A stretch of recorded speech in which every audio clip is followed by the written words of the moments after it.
Halush, mga kamami jams! Another day, another orders. Kaya tara, samahan niyo akong gumawa ng magnet souvenirs. Let's go!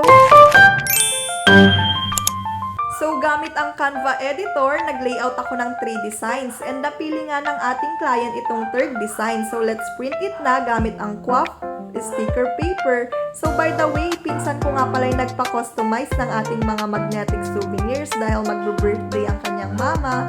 Happy 60th birthday, tita! So, after nga nating i-print, nilagyan ko siya ng glitter photo top for additional protection. And let's cut it na gamit ang ating metal ruler and cutter. So, napakadali lang niyang i-prepare and napakasyala talaga. O, diba? Tapos na natin siyang lagyan ng photo tops. And ilagay na natin siya sa magnet sheets. So, 0.5 mm yung kapal ng ating magnets para hindi siya ganun kabigat and madali lang din siyang i-cut kahit ruler and cutter lang yung gagamitin natin. So, sa mga gustong mag-offer ng ganito, ilalagay ko yung mga materials sa comment section. O, diba? Tapos ng ating mga magnetic souvenirs.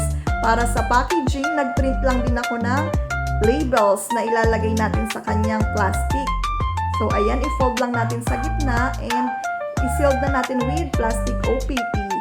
So, ganito lang siya kadaling i-prepare and napakasulit talaga dahil super quality and affordable. So, ayan, tapos na ang ating order. Thank you po for ordering. Happy 60th birthday! Bye!